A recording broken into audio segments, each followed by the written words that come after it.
예를 하나 들면 철저하게 우리의 품새의 결함을 드러내는 길로 인도하신대요. 아멘. 그죠? 아멘. 왜 그럴까요? 우리를 살리려 하십니다. 아멘. 몇 번 말씀을 드렸지만 이스라엘 백성의 출애굽의 여정을 이렇게 표현할 수 있습니다. 그분이 인도하시는 길이 뭔가? 믿음의 길이다. 연시 나와 있죠? 믿음의 길. 믿음으로 걸으시는 길로 인도하신다고 말씀을 하셨습니다. 우리가 이 찬미가 매일 불려지고 또 가사처럼 이사 58장 내용을 아시죠? 11절. 그때 야곱의 업으로 우리를 기른다. 그런 구절의 전후의 말씀인데요. 충성된 자에게 주시는 마지막 사랑의 선물이요. 하나님의 계명을 충성스럽게 지키는 자에게 야곱의 환난 때 야곱의 업으로 길러주겠다는 말씀이 그때 그 말씀입니다. 성경 구절의 가로의 말씀입니다.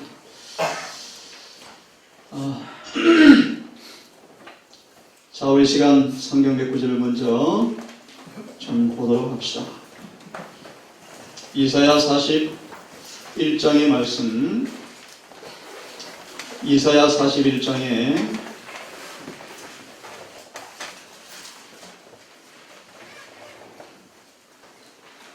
펴졌으면 26절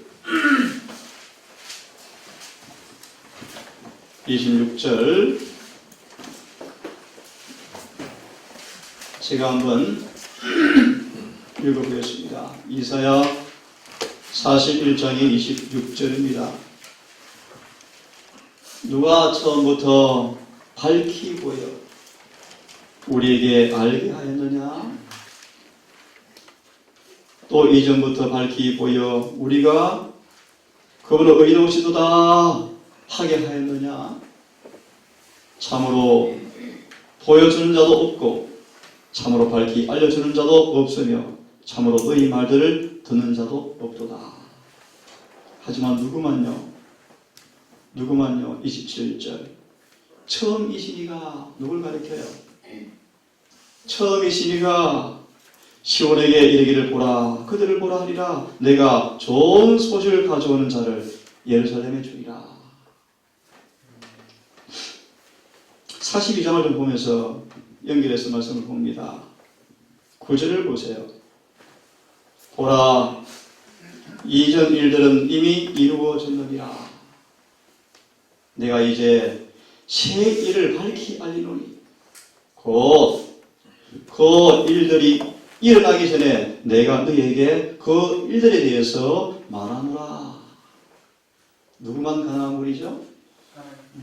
우리가 믿는 우리 구주 예수님 처음과 나중에 계시고 시작과 끝이 되시고 지금도 계시고 전도 계셨고 창조 오실 분만 이런 말씀 들어봤습니까?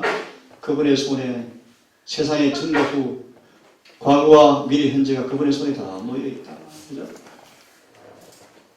이전의 모든 일들이 이미 이루어졌느니라. 내가 새 일을 말하노라. 그 일이 일어나기 전에 너희에게 내가 그 일에 대해서 말해주겠다. 또 좀 보겠습니까? 조금 건너뛰어서 43장 한번 펴시기 바랍니다.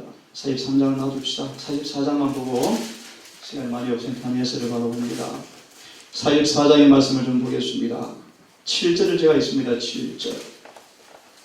미안합니다. 6절부터 읽으면 좋겠네요. 6절, 7절을 보겠습니다.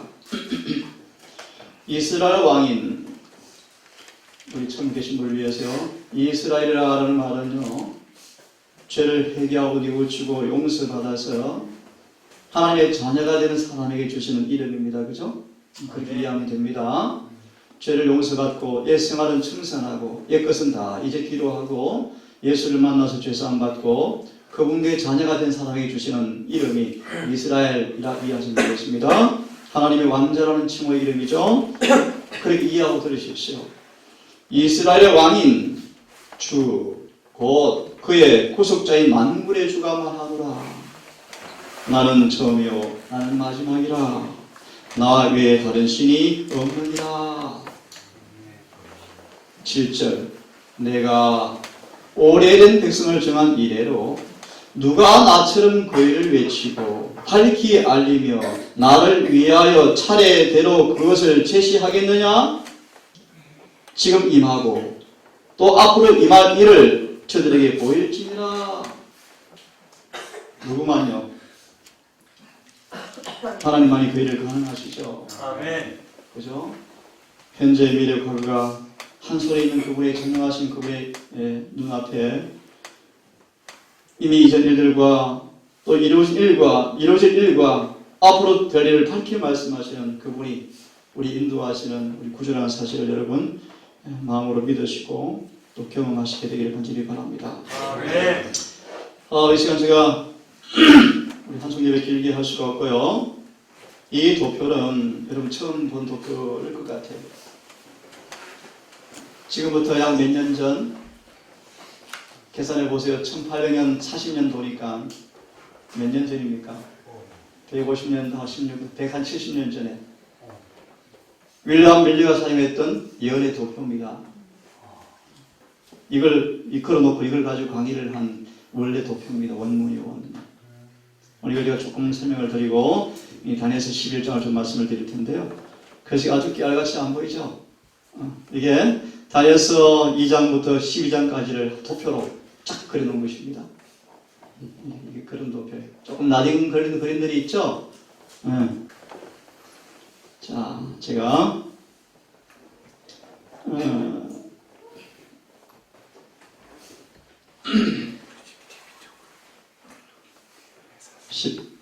다니엘서 12장을 보기 전에 예언의 신의 한 두 문장만 좀 보고 시작하려고 합니다.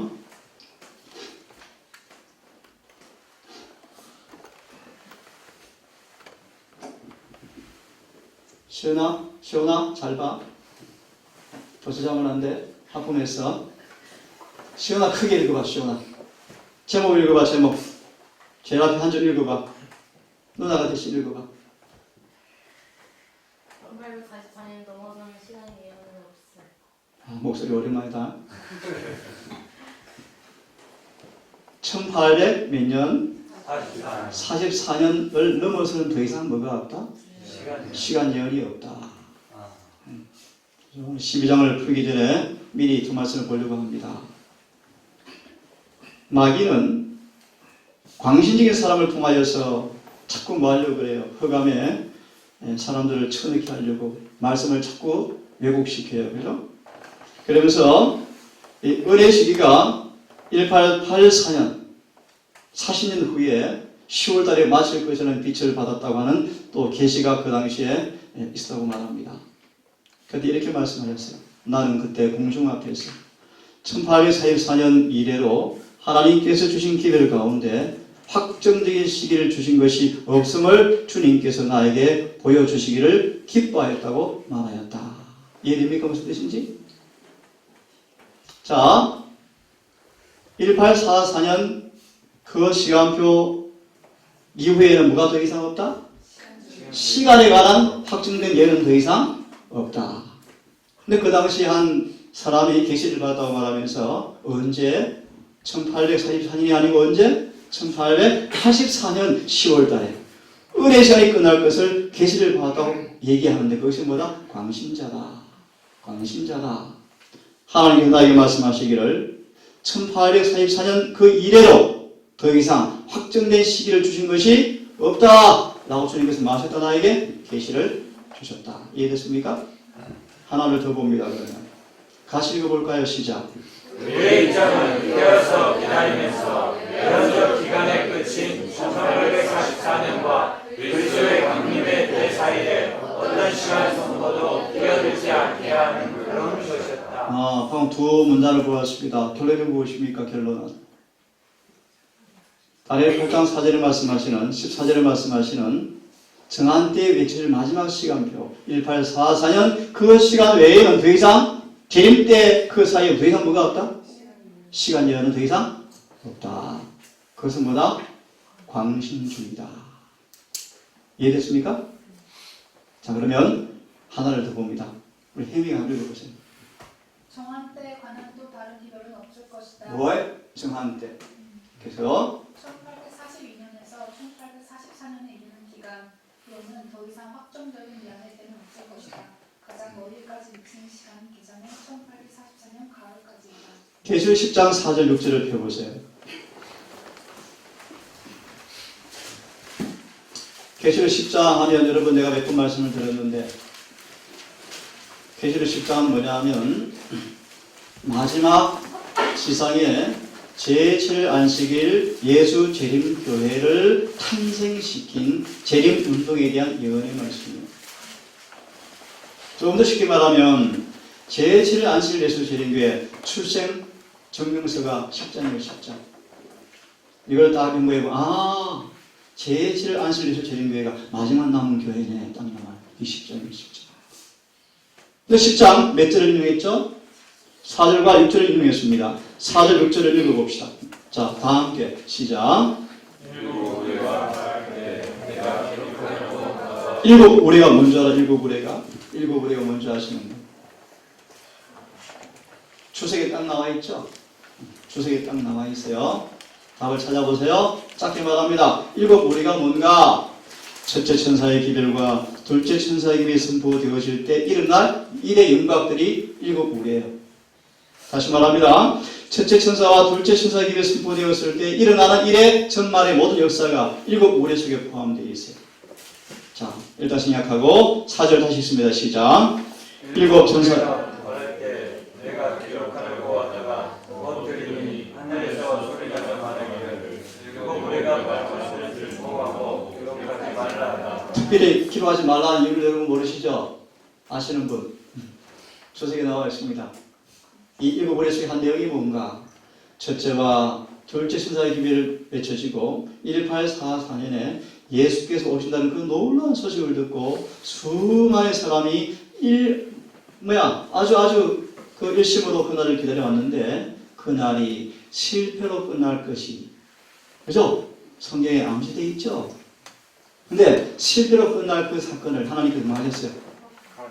가리우셨어요. 왜 그런가? 미리 알았다면 그 일은 없어질 것이기 때문이에요. 다시 말하면 하나님께서 지혜를 하셔서, 지혜를 발휘하셔서 누가 으로 그분을 사랑하는지, 정말 누가 정결한 신부인지, 누가 처녀인지 를 주님께서 골라내기 위해서 그들을 철저하게 시험하시기 위해서 그 적용상 실수함으로 이루어지는 일들을 하나님께서 기록하지 말라 하고 닥터버렸어요. 자, 그 다음에 보십시오.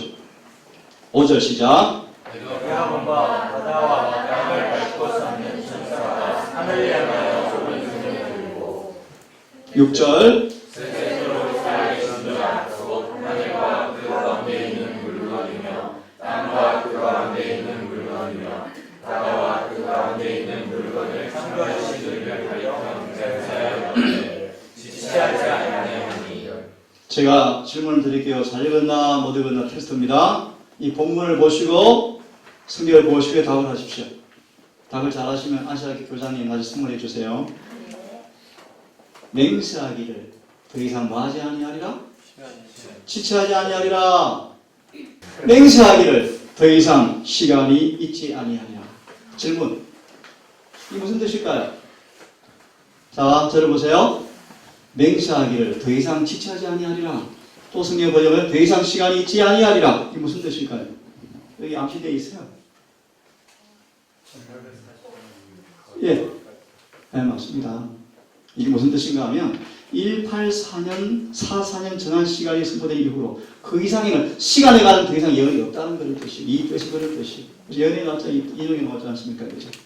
더 이상 남은 때가 없다, 지체되는 때가 없다, 더 이상 시간이 없다라는 말이 오면요, 더 이상 시간에 관한 확정된 예언은 더 이상 없고 1844년 이후에는 언제든지 주님께서 오실 수 있는 그런 시간이다, 그런 뜻이에요. 이것이 더 이상 뭐하지 아니한다? 지체하지 아니한다, 남은 때가 없다, 그런 뜻입니다. 이해됐습니까? 자, 그러면 제가 이 시간 다니엘서 12장을 같이 한번 풀어보겠습니다. 12장을 좀 펴시기 바랍니다.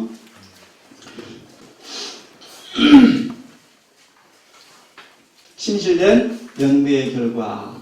이거는요, 목사에게 보내는 거면 114페이지 말씀이에요. 자, 우리 수연이 읽어봐요.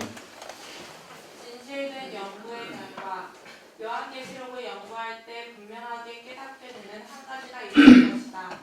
즉 하나님과 그분의 백성 사이의 관계는 밀접하고 굳건하다는 점이다. 요한계시록 연구를 잘하면 어떤 결과가 온다? 어떤 확신이 온다? 하나님 우리 사이는 얼마나 밀접하다? 잘 표현 못하겠다. 인간 능력가 부족하다. 긴밀하다. 아주 밀접하다. 그죠? 그 다음 읽으십시오. 천상의 우주 세계와 이 세상 사이에 있는 놀라운 잘했어요. 관계를 볼 수 있다. 오케이. 다니엘에게 계시된 것들은 나중에 감모섬에 있는 요한에게 주신 계시를 통해서 보존되었다. 보종이 아니 보충되었다. 무슨 말이야? 이런 말이지, 그지? 다니엘서 계시록은 뭐다? 자, 하나다. 한 권이다. 그죠? 다니엘서의 준 계시가 요한에게 뭐 되었다? 더 자세히 보충 설명되었다. 아멘. 계속 읽으세요. 이 두 책은 세심하게 연구되어야 한다. 두 번씩이나 다니엘은 시대의 종말까지 얼마나 여기 중요한 단어 나왔어요. 두 번씩이나 시오나 다니엘은 뭘 물었대? 무엇을 물어보았대? 그거 있죠. 그거 있어 그래. 뭔데?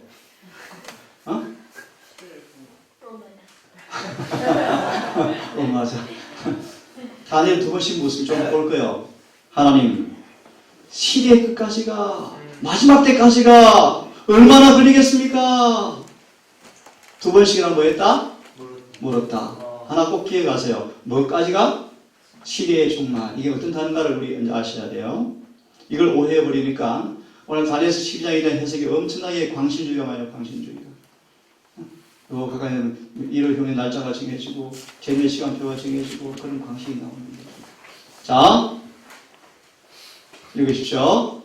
내가 듣고도 깨닫지 못한지라 내가 가로되 내 주여 이 모든 일의 결국이 어떠하겠었나이까. 그가 가로되 다니엘아 갈지어다. 대저 이 말은 마지막 때까지 간수하고 봉하게 할 것이니. 좀 전에 뭘 보았죠? 다니엘이 뭘 물었습니까? 시리의 종말까지 얼마나 걸리겠습니까? 다니엘 갈지어다. 언제까지? 마지막 때까지 간수하고 봉함하라. 또 기억하세요? 또 읽으세요. 많은 사람이 연단을 받아 스스로 정결케 하며 희게 할 것이나 악한 사람은 악을 행하리니 악한 자는 아무도 깨닫지 못하되 오직 지혜 있는 자는 깨달으리라. 매일 드리는 제사를 피하며 멸망케 할 미운 물건을 세울 때부터 1290일을 지낼 것이요 기다려서 1300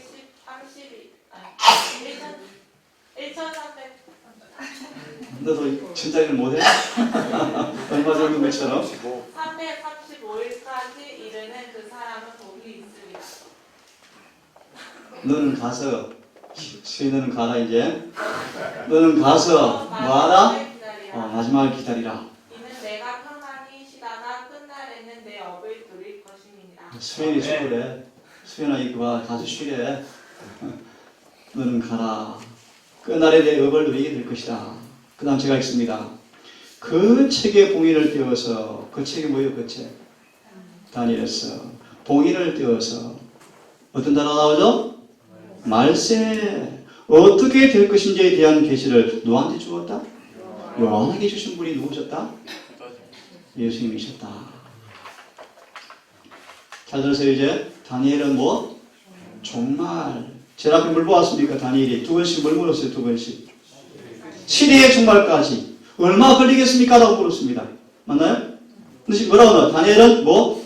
종말. 크게 읽습니다. 시작. 곧 시작. 곧. 오케이. 다시 질문. 지금 다니엘이 뭘 물었습니까? 시대의 종말까지 얼마 걸리겠습니까? 주님은 답을 풉니다. 매일 드리는 제사가 폐해지고 멸망케 한 가장 목을 세울 때부터 1290일을 지날 것이요 기다려서 1335일이 되어지면 복이 있다고 말씀 쭉 하시면서 이 답이 나왔어요. 다니엘은 뭐? 종말. 다니엘서서 말하는 종말이 무엇입니까? 나오잖아요. 빨리 읽으세요. 예. 첫째 천사의 길이 선포되는 때 그게 다니엘서서 말하는 것이 뭐예요? 종말이다. 그게 마지막 때다. 그러면 그 첫째 천사의 기별이 외쳐질 때까지 뭐가 봉인되어 있습니까? 아까 말한 다니엘이 깨닫지 못한 이상이죠. 그죠? 좀 더 보고 이 문제들은 말세에 무한 중요성을 가지고 있다. 다시 한번 정리하면 이 다니엘이 물었던 종말은 성경상 예언신상 무엇을 의미하죠?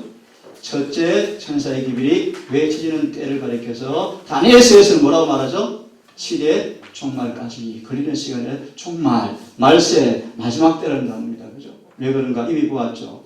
마지막 때까지 뭐 한다? 봉인하라.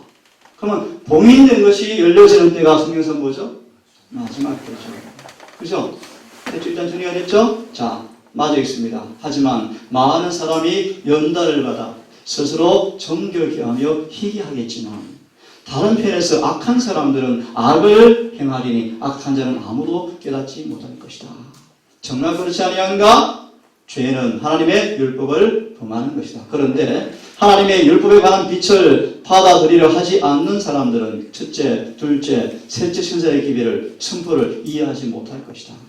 다니엘서는 요한에게 주신 계시 속에서 봉인이 떼어졌고 우리를 시장 역사의 마지막 장면으로 안내한다. 다시요. 다니엘서는 계시록을 통해서 봉인이 열렸고 이 다니엘서는 우리를 어디로 인도한다? 시장 역사 마지막 장면으로 인도한다. 우리가 종말의 위기 속에 살고 있다는 사실을 우리 형제들이 명심할 것인가? 다니엘과 관련해서 요한계시록을 읽어라. 이것들을 가르치라. 자, 그러면 다니엘서 12장을 빨리 펴서 너무 늦으면 안 되겠죠. 간단하게 하고 시간만 좀 풀어드리고 마치겠습니다. 다니엘서 12장을 좀 봅시다.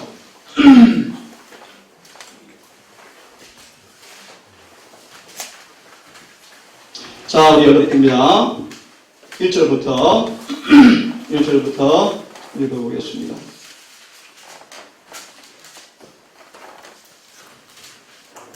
폈습니까? 자, 1절부터 같이 읽읍시다. 자, 시작. 그때 내 민족을 보게 하는 대군 미가엘이 일어날 것이요 또 환란이 있으니 이는 대국 이래로 그때까지 없던 환란일 것이며 그때 백성 중 무릇 책에 기록된 모든 자가 구원을 얻을 것이라. 이 구절은 잘 아시죠? 그때가 언제죠? 그때가 언제가 아시는 분? 특별히 11장 44절 45절을 보면 동북에서 소문이 나고 북방이 놀라서 근심하여서 나아가서 많은 사람을 진멸할 것이요 또 그가 사단의 세력들이 이렇게 이해하면 좀 쉽습니다. 마귀의 세력이 하나님의 백성들을 완전히 에워싸서 사면초가 정말 당신의 백성이 땅에서 전멸되어지는 그런 위기 일반의 직전. 쉽게 말하면 그때 뭐 하겠다? 큰 통치자 미가엘이 뭐 하시겠다? 일어서시겠다. 이게 무슨 뜻입니까? 대전투에 읽어보시려고 하셔서 은혜 시기의 끝 읽어보세요. 뭐라고 나와 있는가? 예수님이 피성소에서 일을 마치고 나오시는 때를 가리킨다. 다시 말하면 하나님의 백성이 마지막으로 큰 위기를 당합니다. 그죠? 다 죽이라! 물론 많이 수가 있겠죠. 그죠? 하나님 그때 마지막 그들을 통해서 기별이 선포되어 오시고 예수님께서 뭐 하세요? 일어서셔서 지성소에서 나오시는 때가 12장 1절입니다. 그때 어떤 일이 있을 것인가? 야곱의 환란이 오겠다. 그런 말이에요. 그러면 그 야곱의 환란은 역사 이해를 얻던 큰 환란일 텐데 오직 기록된 사람만 구원을 받게 될 것이다. 이것이 1절의 말씀이에요. 2절을 보면 땅의 티끌 가운데서 잠자는 자들 중에서 많은 사람이 깨어나리라. 그런데 얼마는 깨어보니까 영광스러운 부활이고 그 중에 얼마는 너무 부끄럽더라. 이걸 우리가 뭐라고 아시죠? 특별 부활이다. 그죠? 하나님 백성들이 마지막 이럴 혁명과 야곱 환란 바로 그 전 앞에 큰 위기를 맞이하게 될 터인데 그 위기 마지막 순간 그분께서 뭐 하실 거예요? 일어서실 거예요. 나오실 거예요. 그때 생사의 운명이 결정되어지고 오직 생명체에 기록된 사람만 구원을 받게 될 터인데 그때 뭐가 있게 될 것이다? 특별한 부활이 있을 것인데 그 중에 어떤 사람들은 무궁히 영광스러운 부활을 맞이하게 될 것이고 그 중에 얼마는요 수치스러운 부끄러운 부활을 하게 될 것이라. 무슨 뜻인지 아시죠? 그걸 조금 구체적으로 풀어주셔야 돼요. 그 수치스러운 사람들이 어떤 사람들? 이 특별 부활은 야곱의 환란이 끝나고 마지막 7째 재앙이 내리면서 지구 역사 이래 없던 큰 지진이 납니다. 지진이요. 그 지진을 통하여서 1844년 이후로 셋째 천사의 기회에 선포되어지고 인침을 받은 사람들이 그때 부활을 해요. 다시 말합니다. 이것은 7째 재앙이 내리고 야곱의 환란이 맞춰지고 7째 재앙이 내려지고 지진 가운데서 특별한 부활이 있게 되어지는데 예수님 재림 전입니다. 그죠? 재림 전이요. 재림 전에 특별한 부활이 있는데 1844년 10월 22일 이후로 셋째 천사의 기회에 선포된 이후로 셋째 천사의 기회를 믿고 이마에 인을 받고 죽은 사람들이 이때 부활을 해요. 이걸 특별 부활이다라고 말씀하시는데 이때 또 누가 같이 부활할 것인가? 이미 아시는 것처럼 계시록 1장 몇 절? 7절의 말씀 보시면 마태 26장에 보시면 예수를 죽인 데 직접 가담한 사람들이 이때 부활을 해요. 부활을 하는데 왜 무궁히 수치를 당한다라고 말씀했는가? 부활해 보니까 어떤 모습이요? 옛날 모습 그대로 부활했거든요. 이 특별 부활은 이 의인들의 부활은 어떤 부활입니까? 영화롭게도 몸으로 부활을 해요. 이런 몸이 아니에요. 그런데 이 악인들이 특별한 예수를 죽인 데 부활한 인물이들은요. 죽을 때 몸 옷을 그대로 썩을 육체 그대로 그대로 부활해서 보니까 구원받은 의인의 모습의 부활이 아니라 어떤 모습이요? 예, 그런 자신들을 보고서 말이 무궁히 부끄러움을 느끼게 되겠다라는 차원에서 수치를 당하겠다라고 말씀하시는 것입니다. 그래서 대전투를 말씀 보시면 예를 들어서 가야가 안나서가 부활할 텐데요. 2000년 전에 죽였던 그 예수님이 영광스러운 왕의 모습으로 오시는데 내가 죽인 바로 그분이구나. 반대로 특별부활의 의인들은요. 오시옵소서라고 환영할 텐데 이들은요. 부끄러워서 얼굴을 숨기고서 애를 쓸 거예요. 그런 면에서 수치를 당한다 뜻입니다. 이해됐습니까? 하나만 더요. 예. 그렇다면 그 특별부활의 의인들이 1844년 이후에 이런 사람들이 된단 말이에요. 예. 그 전에 믿음의 예, 그들은요. 문제예요. 예. 우리 장로님이 일부러 남을 위해서 질문하신 것입니다. 맞습니다. 알겠어요. 자, 그러면 이제 특별부활했죠. 그죠? 그런 다음에 이제 살아있는 무리가 있죠. 사열전 4장의 말씀 보시면 그때까지 이 땅에서 늦음을 받고 일을 받고 죽지 않고 살아있는 사람이 있죠. 그들이 이제 있는 가운데서 예수님이 공중에서 어떤 일을 하십니까? 내가 언제 몇월 몇시에 오겠다라고 재림의 날짜가 선포되어질 때 시방 사층이 알아듣죠. 그런 다음에 이제 무지개 쭉 나타나면서 드디어 예수께서 공중에서 재림하십니다. 그죠? 재림하시면서 공중에 재림하시면서 그때 이제 장로님 말씀하신 것처럼 1844년 이전에 죽었던 수많은 의인들을 무덤에서 불러내시는 성경상 첫째 부활, 의인의 부활, 생명의 부활이 있게 될 것입니다. 그렇죠? 그런 다음에 살아있는 14만 4천이 무덤에 부활한 형제들을 바라보고 기뻐하다가 자기도 호련히 변화하리니 이것이 뭐냐 하면 우리가 그들보다 앞서지 못하리란 말의 의미가 뭐냐 하면 이제 의인들의 부활이 먼저 있을 것이고 그 다음 살아있는 사람들의 몸이 변화될 거예요. 그런 다음 함께 알아보면서요. 공중에 끌려올려서 공중에서 예수를 영접할 것입니다. 그죠? 아멘. 이것이 첫째 부활, 의인의 부활, 생명의 부활이라고 말씀하죠. 그죠? 요한복음 5장 28절. 선한 일을 행한 자는 생명의 부활로. 사도 바울이 붙잡혀가는 행전 26장에 쭉 나와 있죠. 왜 바울아 잡혀왔느냐? 나는 부활을 믿습니다. 의인도 부활할 것이고 악인도 부활할 것입니다. 이것 때문에 잡혀왔습니다. 왜요? 사도계인들이 뭘 시대해요? 부활을 안 믿거든. 부활을 안 믿거든. 여러분 부활을 믿으십니까? 아멘. 어떻게 믿을 수 있습니까? 말씀 네. 맞습니다. 예수께서 살아나셨습니다. 그죠? 아멘. 성경이 그러합니다. 그죠? 아멘. 또 우리 수많은 천행에를 보면 부활이 있습니까? 아멘. 자, 이해됐습니까? 3절 봅니다. 3절. 지혜로운 사람들은 궁창의 광채같이 빛나고 많은 사람을 의로 돌아서게 하는 사람들은 별같이 영원토록 빛나리라. 그러나 오 다니엘아 따라하세요. 너는 너는 끝이 많은 때까지 끝이 많을 때까지 마지막 때까지 마지막 때까지 조금 건너뛰어서요. 좀 건너뛰어서 한 구절을 봅니다. 9절 다 같이 읽습니다. 시작. 9절 말씀 시작.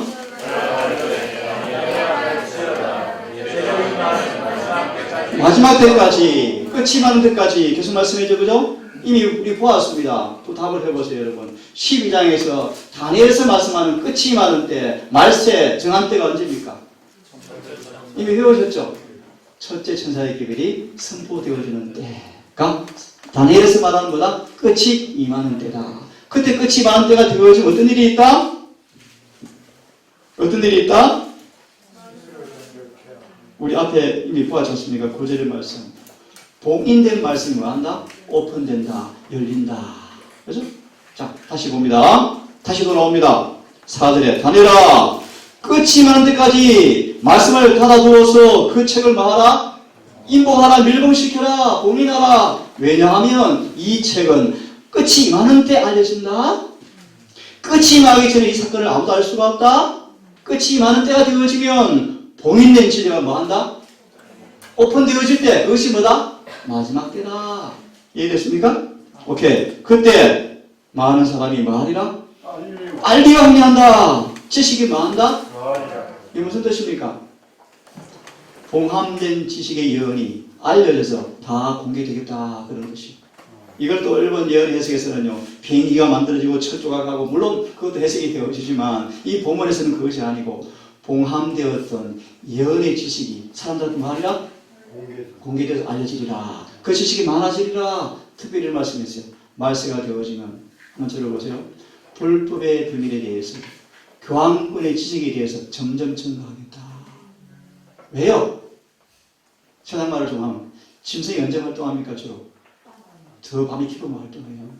그래서 의영이가 아무도 못 볼 수밖에 없어요. 12시쯤 들어오면 짐승이 보인다. 밤 12시에. 짐승은 언제 활동을 해요? 교황권이요. 깜깜 밤중에 활동을 해요. 무슨 뜻인가 하면요. 개신교가 완전히 타락하여 깊은 구름을 건너서 소를 내밀 때 교황권이 활동을 해요. 어디 나오는 말씀이요? 대전투에 나오잖아요. 그래서 교황권은 약삭빠르게도 자기가 활동할 때를 알고 있다. 그때가 언젠가 개신교회가 완전히 타락해서 깊은 구름, 구름을 개신교와 천주교는 하나 될 수 없는 거예요. 근데 그게 다 뭐였다는 거예요? 깊은 구름이라는 것은 다 제껴버리고 교황한테 가서 우리 하나 됩시다. 딸들 받아주세요. 이런 뜻입니다. 그죠? 깊은 구름을 넘어서 강신수가 손을 잡고 교황권에게 도움을 요청할 때 교황권이 뭐다? 내 때가 되었다. 그 뜻입니다. 그때가 가장 밤중이에요. 그때 다시 한번 뭐가 외쳐질 거예요? 밤중 소리가 외쳐질 거예요. 가장 타락한 어두운 때.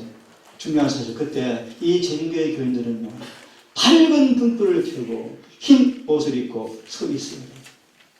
그래야 밤중 소리 외치죠. 쓰라기 온다 하죠. 다 졸고 있으면 누가 외칠래요? 왔어 하면 어떻게 끝났어? 우리는 그때 끝난 거예요. 그죠? 무슨 말 이해하십니까? 로마 교황들이 활동할 때가 되어지면 깜깜한 밤중인데 그때 우리 뭐라고 외쳐야 돼요? 계시록 18장 둘째 신사의 교회에 다시 외쳐질 거예요. 밤중 소리가. 그때 이 재림교회에서 너 준비를 받은 사람이 외칠 것인데 그때 눈 비비고 기름 준비 그럼 끝난다는 거예요. 내 말은. 이해하시겠습니까? 우리 이미 예복을 입고 환한 등불을 켜고 서 있어야 그때 밤중 소리를 외칠 수 있고 늦은 비에 가담할 수 있다는 것입니다. 이해됐습니까? 자, 5절입니다. 오늘 5절까지 하고 마쳐야 되겠는데요. 시간 예언은 그렇게 안 중요합니다. 그때 나 다니엘이 보니 보라 다른 두 사람이 서 있는데 하나는 강둑 이쪽에 서 있고 다른 하나는 강둑의 저쪽에 서 있더라. 이게 무슨 의미일까요? 아주 간단합니다. 에스겔서를 보시면 이 강물은 뭘 상징하는가? 역사의 물줄기를 상징해요. 이 세상 역사의 흐름을 상징합니다. 이쪽과 저쪽에 천사가 서 있죠, 그죠? 그래서 이 강물이 흘러가는데 뭐라고 말합니까? 얼마 있어야 이 이적의 끝이 이르겠습니까? 이 예언의 역사의 끝이 언제 되겠습니까?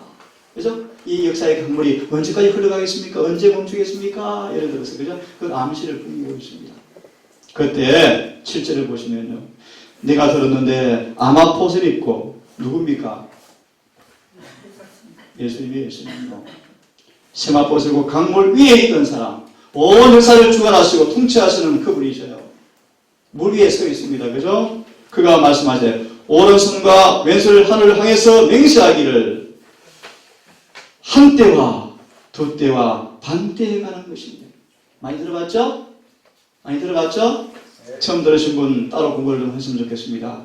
그가 거룩한 백성의 권세를 흩어놓는 일이 이룰 때 이 모든 일이 끝나게 되리라.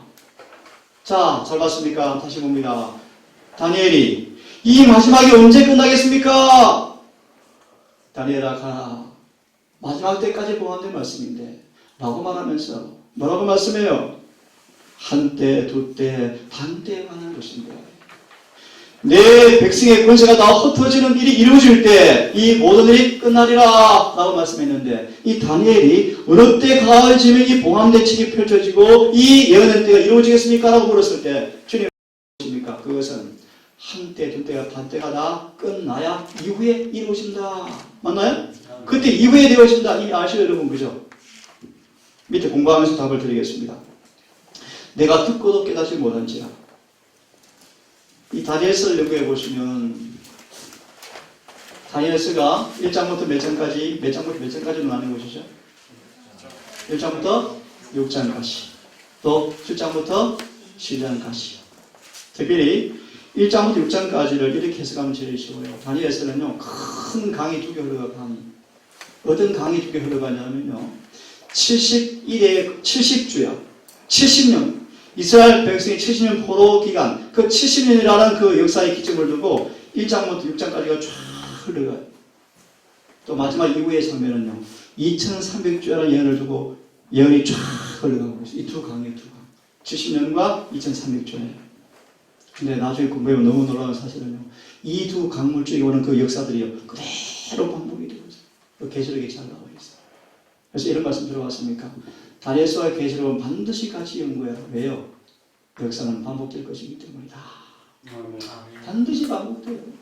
왜 반복되는가? 하나 답을 드릴까요? 타락한 인간의 모습은 똑같아요. 어느 시대나 똑같아요. 예를 들어서 지금 말세가 어디가 똑같다? 노아 때와 똑같으리라. 아니 더하리라. 그죠?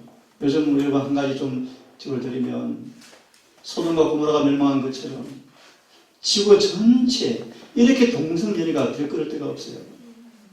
미국은요 앞을 다투어 동성연애를 뭐해요?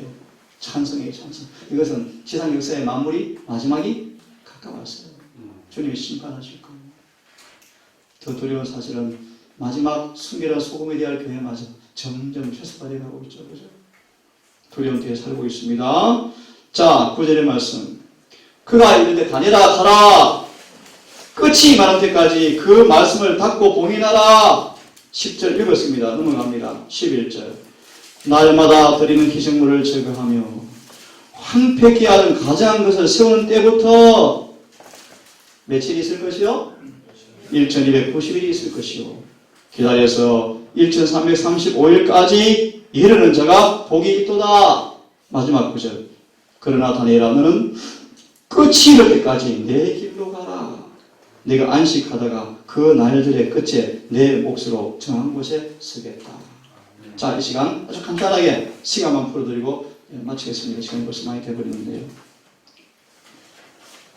오늘 볼 말씀은 바로 11절의 말씀이에요. 12절의 말씀이에요. 1290 90일과 또 어떤 예언이 나오죠? 1335일 이 예언이요. 다시 우리 염두하세요. 우리 예수님의 말씀 본 바에 의하면 1844년 이후에 뭐가 더 이상 없다? 더 이상 확정된 때에 가는 예언은 더 이상 뭐하다? 없다. 1844년 이후와 재림 때까지 더 이상 어떤 시간 예언도 더 이상 없다. 그러므로 결론부터 드리면 이 11절과 12절에 나온 이 예언은 절대로 또 다른 1844 이후의 예언을 해석하면 맞아요, 틀려요? 틀리겠죠, 그죠? 그래서 이 교회를 떠난 수많은 이슬자들의 광신주의 공통점이 무엇인가? 이 구절을 또 다른 해석의 조리를 통하여 미래로 해석함으로 주로 광신주의가 심겼고 이슬이 심겼고 교회를 떠나게 되었던 이유가 바로 이 구절입니다. 제가 오늘 소개할 부분은 뭐냐 하면 윌람 밀러가 이 연대를 어떻게 풀었는가 그것만 제가 오늘 소개하고 마무리하면 될 것 같습니다. 자, 1290일 1335일을 말씀하시는데 11절을 다시 보면요. 날마다 드리는 희생물을 제거하고 이걸 알아야 되겠죠. 그죠? 날마다 드리는 희생물을 제거하고 황폐하게 하는 것이 가증한 것이 채워지는 때부터 언제다? 1290일이 지날 것이요. 기다려서 1335일이 되어지면 복이 있다라고 말씀하셨어요. 자, 일단은 제가 아까 본 몇 개를 좀 우선 좀 말씀을 풀이해드리고 시간 여행에 대해서 말씀을 드리겠습니다. 자, 첫 번째. 매일 드리는 희생물을 제거한다. 황폐케 하는 물건을 세운다. 이게 무슨 말이에요? 결론만 던집니다. 다리에 서서 말씀하시는 매일 드리는 것을 제하고 황폐케 드리는 것을 세운다. 그 말의 의미가 뭘까요? 한마디로 말합니다. 미운 물건, 사람들을 넘어지게 하는 것, 거치게 하는 것, 율법을 거스리는 누구요? 로마 교황권의 탄생을 가리켜. 이 땅의 미운 물건, 아주 미운 물건, 가증한 물건, 백성을 망하게 넘어지게 하는 물건, 그것이 뭐요? 불법의 사람, 로마 교황권이에요. 교황권이 세워지는 때, 그때가 언제인 줄 아세요? AD 508년 다니엘서 8장 11절 12절 참조하시기 바랍니다. 우리 아마 이 연대에 관련해서 한 가지 떠오르는 단어가 있죠. 무엇입니까? 538년 538년 우리가 뭐라고 알고 있죠? 1260년에 스타트 계산점이 있죠. 그죠? 그런데 왜 508년을 멸망케 할 물건이 세워지는 때로 보는가? 이때가 어떤 때냐 하면요. 로마 황제 클로비스를 통해서 로마 교황권이 권세를 위임받은 때가 바로 이때. 드디어 온 교회 교구 머리로 대표 주자로 공식적으로 세워주고 땅을 할양해 줄 때가 508년입니다. 이때를 로마 교황권이 생긴 탄생일로 봅니다. 그럼 538년은 뭔가? 그 정도를 넘어서서 이 교황권을 반대하는 새 뿔을 들어봤습니까? 새 뿔을 뿌리채 꼬아버리고 완전히 그 세력을 다 지배하는 이 권세가 왕성한 때가 538년이에요. 이때부터 성경에서 뭐라고 계산해요? 한때, 두때, 반때 계산점으로 계산하고 있어요. 여하튼요, 이 지금 1290일과 1335일을 보기 위해서는요, 매일들이 희생제사가 필요해지고 멸망케 한 이 물이 세워지는 때를 가리켜서 AD 538년 다니엘서 8장 11절 2절을 중심으로 508년으로 삼고 있습니다. 자, 그러면 이제 우리 금방 이제 계산이 끝났어요. 자, 보세요. 508년부터 또 중간에 몇 년이 있죠? 538년이 있죠. 그죠? 그리고 538년 언제 끝나죠? 1798년에 끝납니다. 508년은 멸망케 물이 세워지는 것이고 이 세워진 물건이 많은 반대세력을 다 지배하고 권세를 최고로 높이는 때가 538년이었어요. 이때를 이제 우리 방금 말한 것처럼 한때 때 반때가 시작되어지는 기산점으로 삼았습니다. 자, 그러면 이 부분은 제가 조금 머리 이제 가지고 계시고요. 1290일이 뭔가 우리 윌리엄 밀러가 해석한 부분만 얼른 계산하고 마무리합니다. 한때, 두때, 반때가 언제 끝났죠? 1798년에 끝났어요. 1798년. 자, 1290일에서 1335일에서 1690일을 빼면 얼마입니까? 며칠이 나오죠? 45일이 나오죠. 그죠? 45일이 나오는데, 보세요. 1798년이 한두 대 반대가 끝나는데, 1798년에서 45일을 더하면 몇 년이 나옵니까? 1843년이 나와요. 또 하나요. 508년에서 1335일을 더하면 몇 년이 나오죠? 1843년이 나와요.